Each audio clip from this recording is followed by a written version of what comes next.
Indian judiciary is facing an unprecedented crisis of credibility. This after a video shared by the Delhi police shows mountains of unaccounted cash purportedly being burnt at the residence of a sitting judge of the Delhi High Court, Justice Yashwant Verma.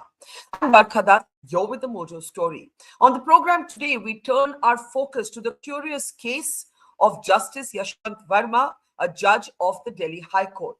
The Delhi police has overnight shared this video that you see on your screen that shows bags and bags of unaccounted cash, burning currency notes at the residence of Justice Yashwant Verma. And you can see the fire service personnel trying to clear out the room. In fact, the whole gutted room seems to be filled with mountains of cash. Now, how do we know about this video? Well, quite simply because the Supreme Court decided to make it public.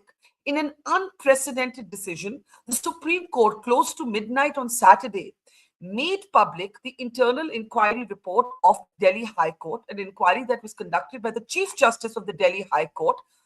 In that report, these videos and other detailed images that show, as I said, sacks and sacks of burning currency note at the house of Justice Yashwant Verma have been made public. Alongside Verma's own statement, also very unusual for a sitting judge of the High Court to do, has also been made public. In this statement, Verma claims a conspiracy. He says that the cash does not belong to him or his family members. And in fact, he makes the argument that this cash has been found at the outhouse of a residence and that there is a boundary wall that separates the outhouse from the rest of his residence, and this money is not his.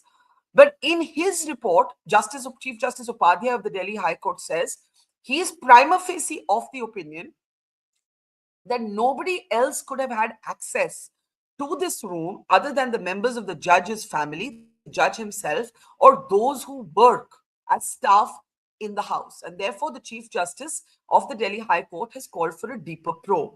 The Supreme Court, while making this inquiry report public, which, as I said, is an unprecedented decision, and that's how all of us, the country, the world has seen this video, the Supreme Court announced a 3-member panel of judges that will now decide what happens to Justice Verma next. And in the meantime, Justice Verma has been relieved for the time being of any active duty at the Delhi High Court. His earlier reported transfer to the Allahabad High Court has not taken place, and he will not be sitting on duty at the Delhi High Court either. But this matter is not going to end here. Parliament is going to call for action. There are going to be questions raised about the functioning of the collegium and the early handling by the collegium of this case and this complaint. The Supreme Court is obviously trying to assert transparency here by taking the very unusual measure of placing all of this in the public domain. To decode what might happen next, let me introduce two very distinguished guests on the program today. Justice Sanjib Banerjee is with us. I want to welcome him to the program. He has been the Chief Justice of both the Madras and the Meghalya High Court. And in fact, when he was transferred himself, there was some discussion on whether he had been penalized for being too upfront, too straightforward. So, you know, his presence here reflects, in many ways, his own experience reflects some of the issues that ail the Indian judiciary. And also joining me is Sanjay Hegde, senior advocate, a well-known constitutional and constitutional lawyer. Sanjay, on this program yesterday, you were hopeful, in a way hopeful, that perhaps it wouldn't be as bad as it seems. Maybe your hopes have been belied. We'll get your comments in a moment. But first, for the benefit of our audience who did not watch this video at midnight, one of the most disturbing, perhaps, lines that is overheard in this video is you can hear somebody saying, Mahatma Gandhi mein aag lag gayi. Now, he's, of course, talking about the image of Gandhi on the currency notes. But in some ways, it captures as a metaphor too what is happening to the judiciary, the values that seem to have been set on fire. Let's take a look at this video with the sound up so we can hear this sentence, Mahatma Gandhi mein aag lag gaya.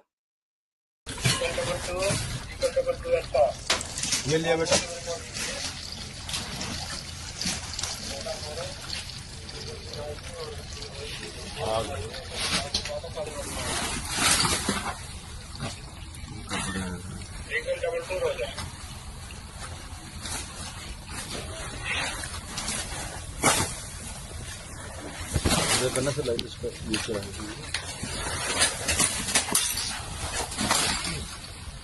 सबके देख सबके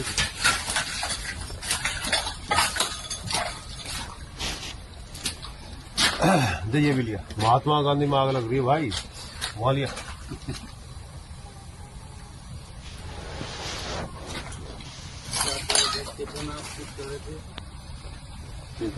ये भी लिया बेटा।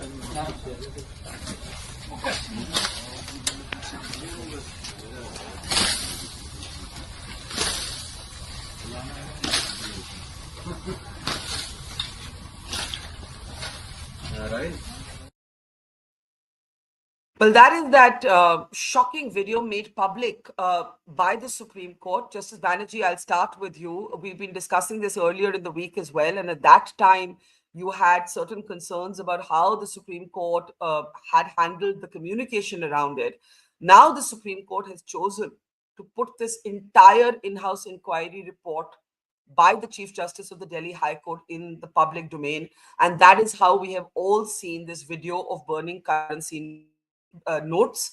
We have also seen Justice Verma's own statement alleging a conspiracy.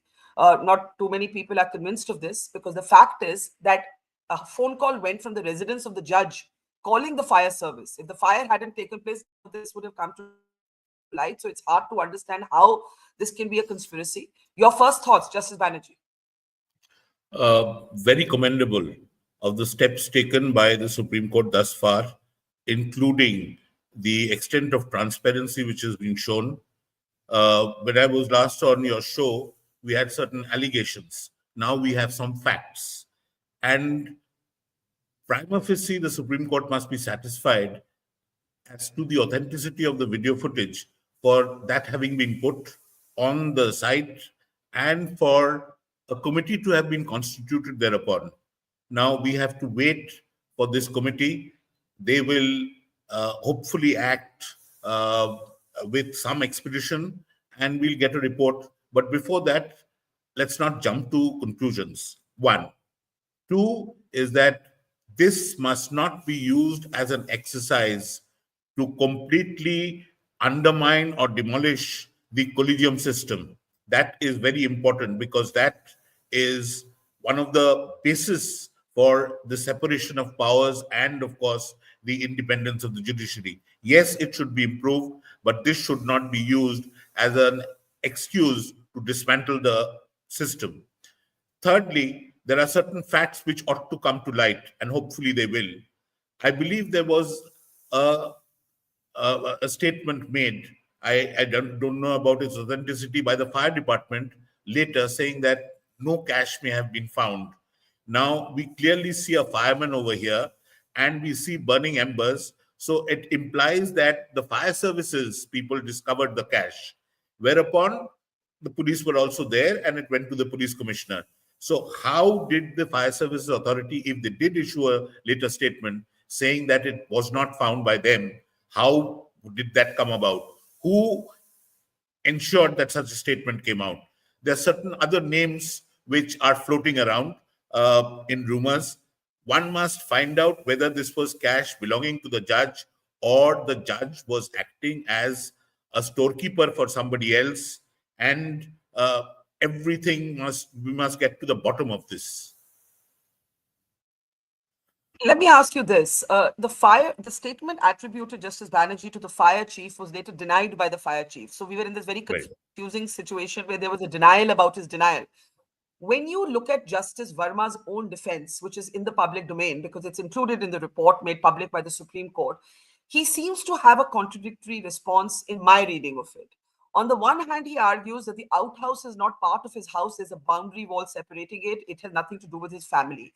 On the other hand, at a later point in his statement, he says that the Chief Justice of the Delhi High Court had sent across a PPS, and the PPS, accompanied by his own PS, went to this room and found no evidence of any debris of sacks of cash and so on. So he is either saying that there could have been money, but it's not mine, or he is saying, oh, there was no sign of any money. There's confusion. He's alleging a conspiracy. Is there any merit in what he's claiming? Because what the political class is saying at this point, maybe cynically, is had this been a politician, a judge would have sent the politician prima facie to jail. No, it won't be judicious to jump to conclusions at the moment. There is a defense which has been taken. There is some excuse which has been proffered, and we must wait for the committee to look into it. The committee will go into it. They will hopefully act with, as I say, due expedition, so that everything, the air is cleared, and all other aspects are covered by the inquiry. I don't think we should jump to any conclusions at the moment on the basis of either the report. It is very, very hopeful. I am very hopeful that since the Supreme Court has taken a view accepting the prima facie veracity of what is evident, we will get to the bottom of it. This is a very, very welcome move by the Supreme Court and the transparency that has been shown. Right. Let me bring in Sanjay Hegde now. Sanjay, as I bring you in, we have questions from our audience. Two questions says Divyank. Why did the Supreme Court take 1 week to let the public know all of this? It took the media to let it out into the public. And how and where has the money vanished? Now, this is an interesting point. Has all of the money been destroyed? Has any money been retrieved? Has any money been recovered? Was it all burnt? Now, when you were talking to me yesterday before we had all of this information, you said this is an Agni Pariksha for Justice Verma. And you said Agni Parikshas are not always fair. Now that you have seen this video, do you revise your own response, your own instinct, which made you feel that, look, maybe a lot of this is rumor?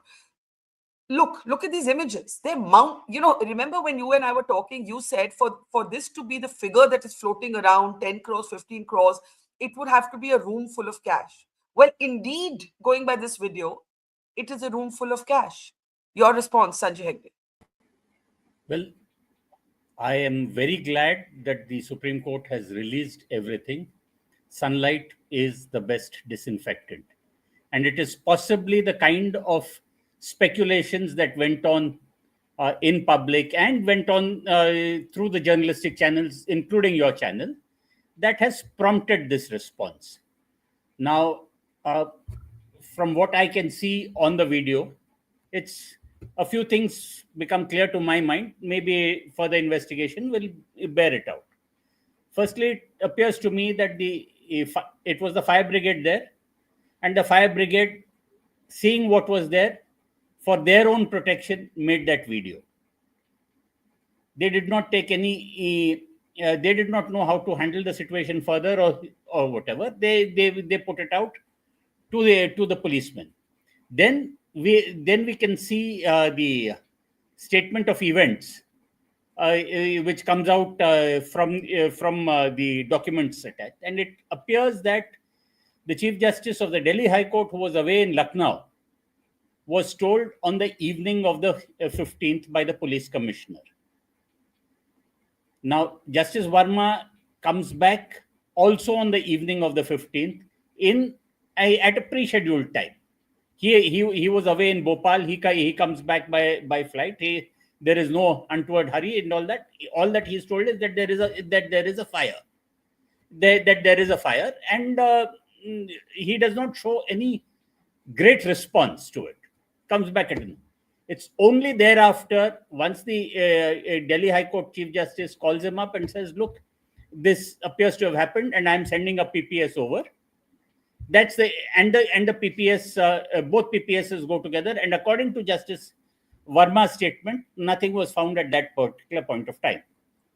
If you see the documents again, there is a section which says that on the morning of the 15th, when Justice Verma was away, when nobody knew what had happened or that this thing had happened in the evening, that place was cleared out.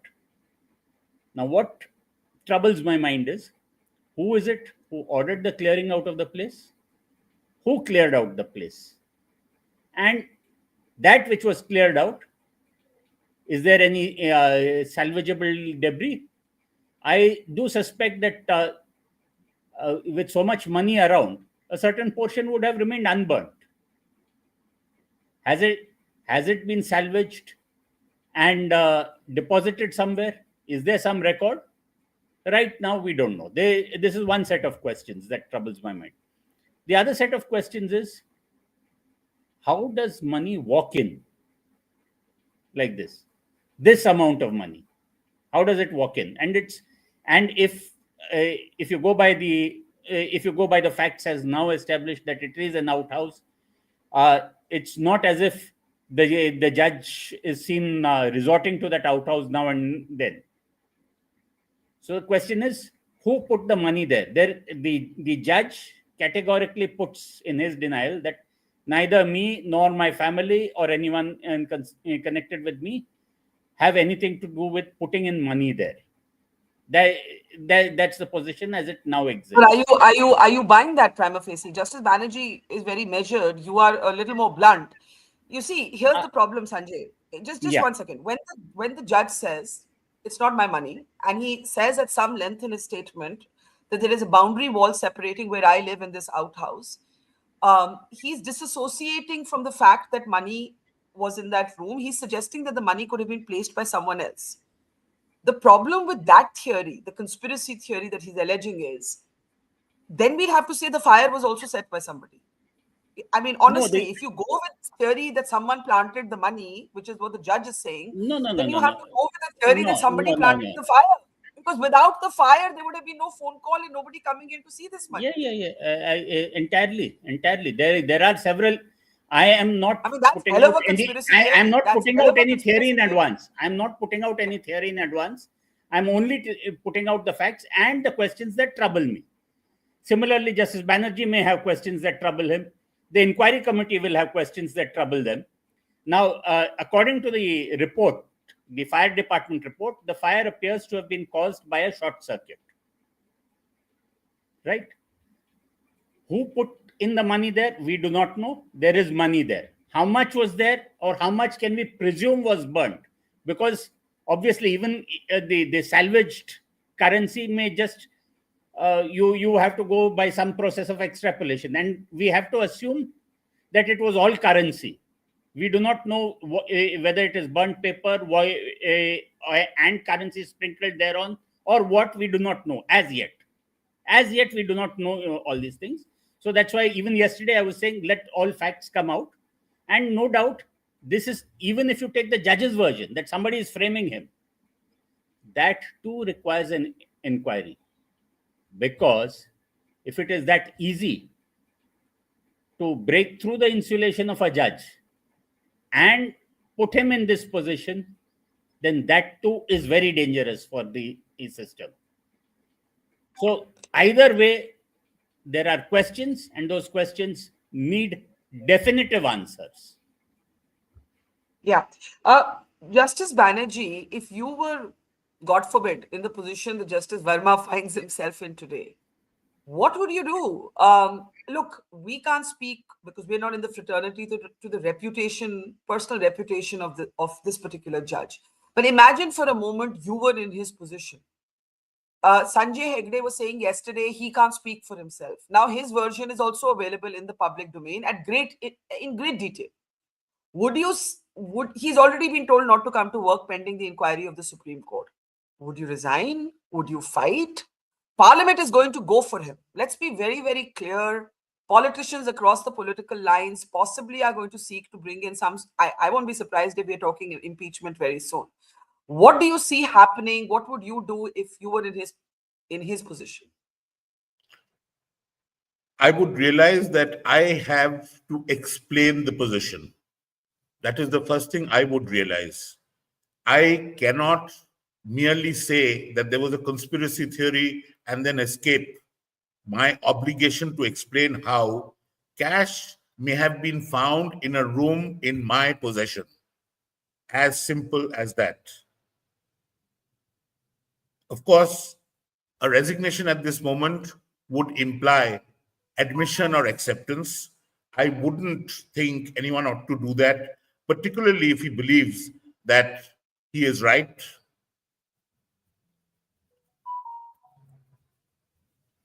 Yeah, go But on. Yeah. but I think it's the judge has to explain how this cash came to be found over there. The onus is on him to explain.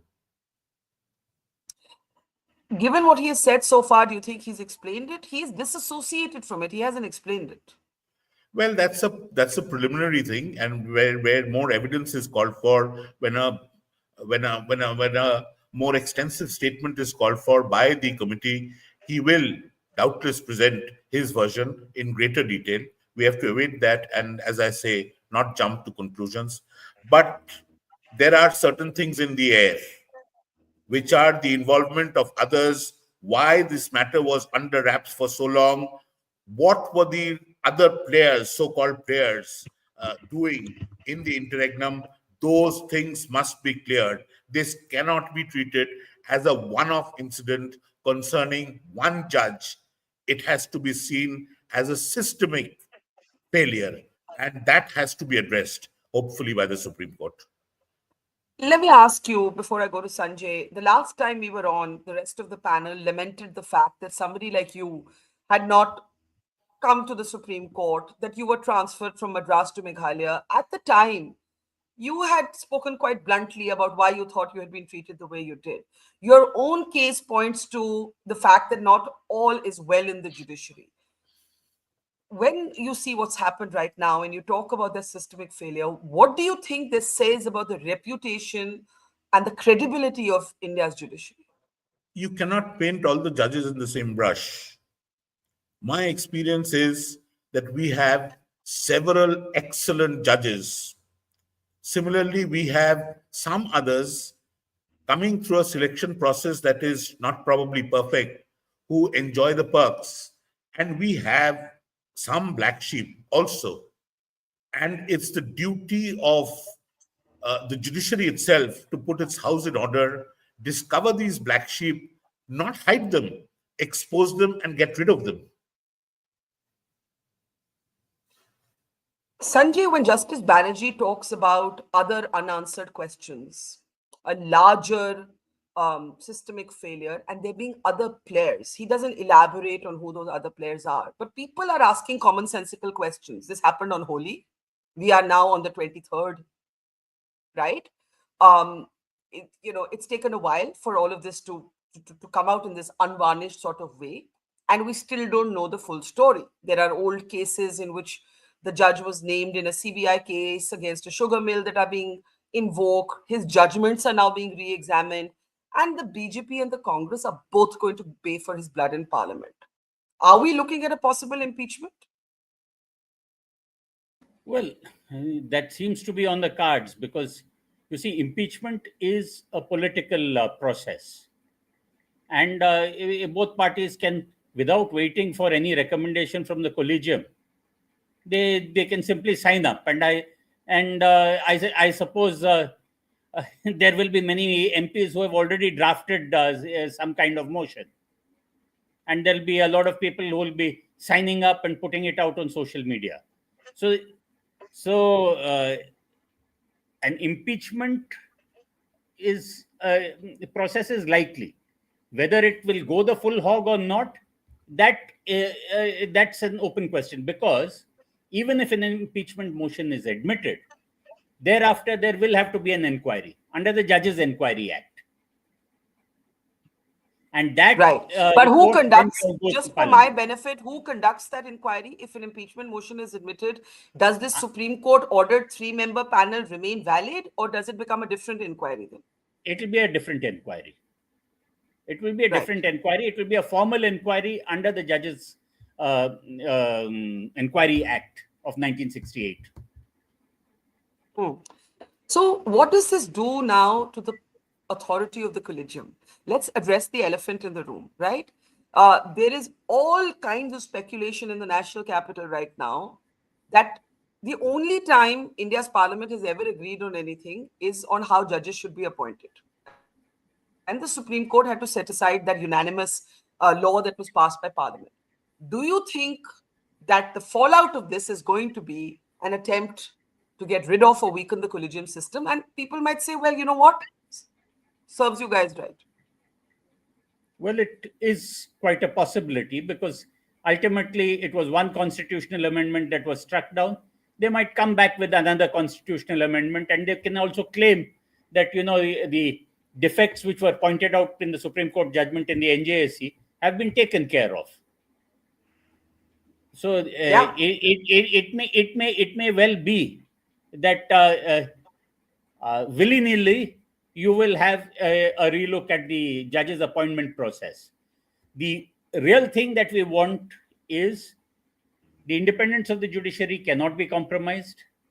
Appointments, the judges are, after all, lawyers who are on temporary loan to the bench. They and they are often the best judges about who should be on which side of the bar. There may be some very good lawyers who would make horrible judges, and there may be some not so known lawyers who make excellent judges. So at the stage of appointment you should have control, but the question is what happens after appointment. Many a But good Sanjay, judge, before, yeah. many a good judge right from the beginning, then towards the end goes off color or goes rotten. That's where the problem lies.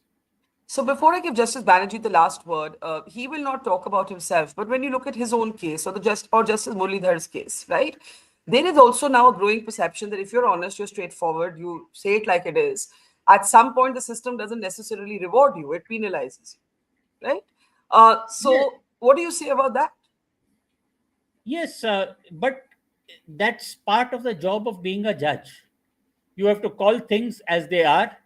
In fact, the job description says that you must be willing to live like a monk and work like a horse.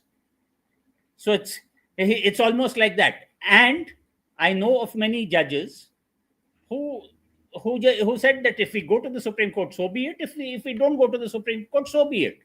And some of them actually made it to the Supreme Court. Some of them did not make it.